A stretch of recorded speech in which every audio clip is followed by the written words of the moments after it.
Behind the scenes of America's healthcare system lies a bureaucracy so rigid it punishes dying patients and their families. Senator Whitehouse just ripped that system open on national TV, calling out the federal agency that lets cruelty pass for policy. Mr. Kennedy, I only have 5 minutes with you, and I've got a lot of experience with CMS, so you're just going to have to listen. Two things.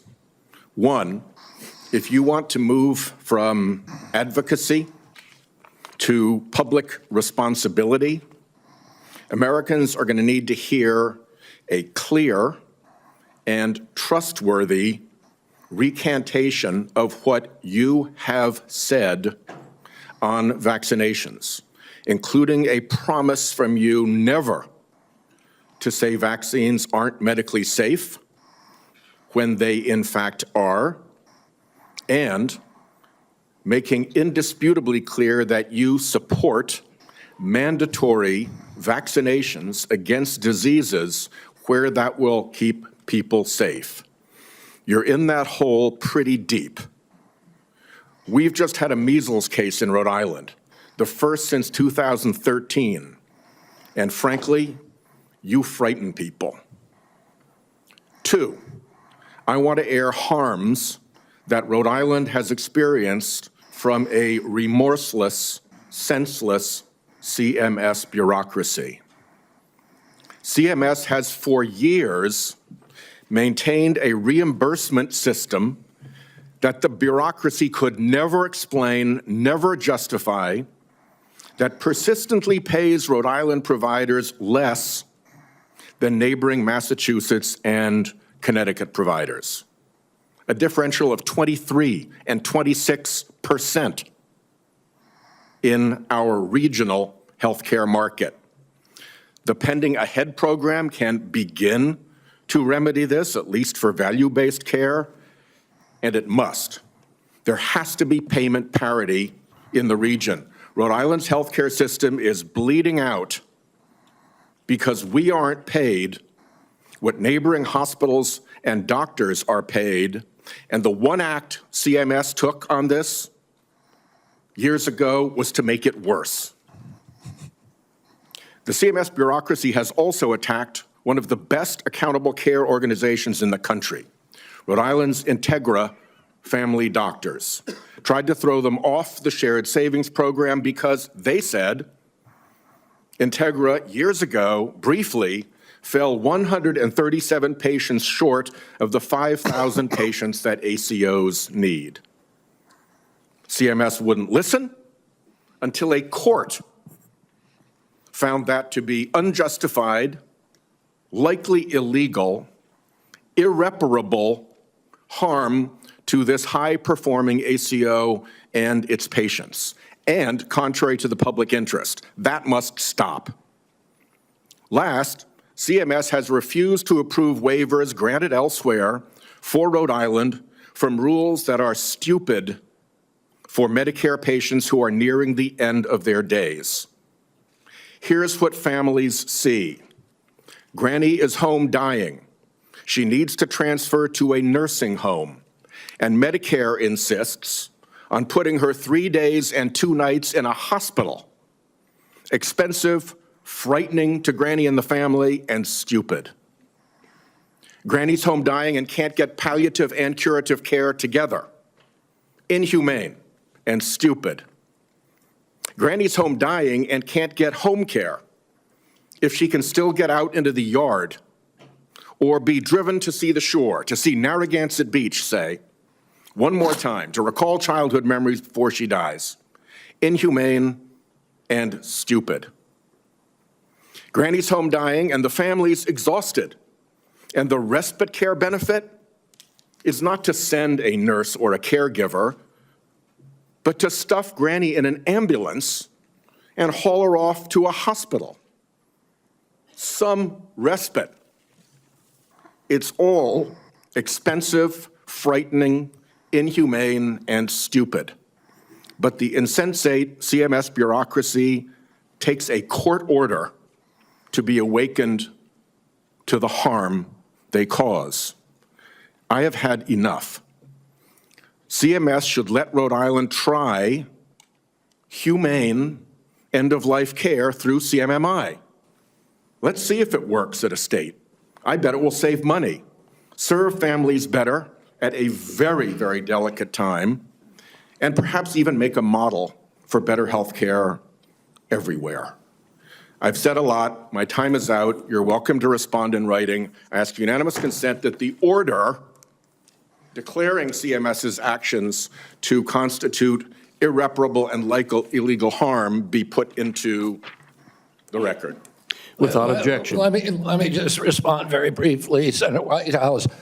I'm an implacable enemy of tyrannical, insensate bureaucracies and stupid rules, and I will work with you to make CMS responsive to the needs of Rhode Island and to remedy those disparities that you talk about. I am familiar with the Integra Health plan, and it is the template for what we ought to be doing is a value-based plan. And I look forward to you to making sure that we create pilot programs like this. Unfortunately, Mr. Chairman, around the country. Unfortunately, Mr. Chairman, one of the things I've learned in my tenure in the Senate is that a nominee saying that they're willing to work with me amounts to exactly zero. We need to get this fixed. Thank you. Senator Sheldon Whitehouse didn't come to this hearing to make small talk. He came armed with decades of frustration and the kind of moral clarity that slices right through the bureaucratic fog. What you just watched wasn't a partisan skirmish. It was a blistering indictment of how Washington's inertia hurts real people. And to understand why his exchange with RFK Jr., now the confirmed Secretary of Health and Human Services, matters, you've got to see the two levels he was working on. First, the trust question. Whitehouse didn't mince words. If Robert F. Kennedy Jr. wants to be taken seriously as the head of America's public health system, he has to renounce the very vaccine misinformation that made him a household name on the far right. Kennedy's record, years of spreading fear about vaccines, amplifying conspiracy theories, and undermining public health agencies, has already shaken confidence in medicine at a time when outbreaks are reemerging. Rhode Island just saw its first measles case in over a decade, and Whitehouse made it painfully clear that's not a coincidence. People are scared, and leaders like RFK Jr. helped make them scared. But then, the second layer, and this is where Whitehouse's depth really showed. He turned his fire not at the ideological battles, but at something far more entrenched, the bureaucracy of CMS, the Centers for Medicare and Medicaid Services. To most Americans, that's just an acronym, but to anyone dealing with end-of-life care, it's an institution that decides what treatment you get, where you die, and how much dignity you're allowed to keep. Whitehouse laid out in excruciating detail how CMS's rigid rules don't just waste taxpayer money, they hurt families. His examples hit hard. A grandmother dying at home forced into a hospital just to satisfy a 3-day rule for nursing home coverage. A dying woman denied palliative and curative care at the same time because of policy. Families punished for trying to care for loved ones with compassion. And the absurd respite care benefit that means shipping someone off in an ambulance, not comfort, not relief, but trauma. Whitehouse called it what it is, inhumane and stupid. That's not partisan language, that's human language. And he's right. The bureaucratic systems that govern American healthcare have grown so self-defensive, so obsessed with compliance and cost control, that they've lost sight of the people they're supposed to serve. He demanded that CMS allow Rhode Island to run humane, home-based care pilot programs that treat families with compassion instead of cruelty. And yet, look at RFK Jr.'s answer. He said he's an implacable enemy of tyrannical bureaucracies. Strong words, sure, but as Whitehouse shot back, a nominee saying they'll work with me amounts to exactly zero, because rhetoric means nothing without results. And that right there is the contrast in this hearing. Whitehouse represents a kind of public service grounded in evidence, empathy, and accountability, the kind that listens to doctors, patients, and families. RFK Jr. represents a movement built on distrust, on rhetoric, on spectacle. This exchange was more than a hearing. It was a collision between moral seriousness and performative rebellion, between someone who's fought the bureaucracy for decades and someone whose crusade against the system helped sow confusion and fear. Whitehouse's closing comments on late-term abortions drove that home. He humanized a debate that too many politicians treat as theater. He described what's really happening in those tragic cases: families facing the unthinkable, doctors fighting to save lives, and politicians trying to legislate grief. That's not policy, that's empathy, and it's exactly what's missing in so much of the national conversation. So when you zoom out, this hearing told two stories at once: a senator demanding humanity from our government and a nominee struggling to earn back credibility he gave away years ago.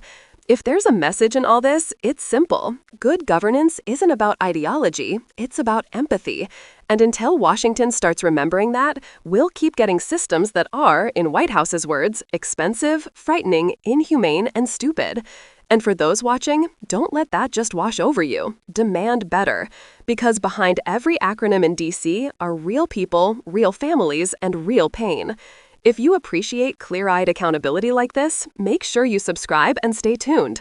We've got more hearings to break down, and every one of them reminds us why leadership, real, compassionate leadership, still matters.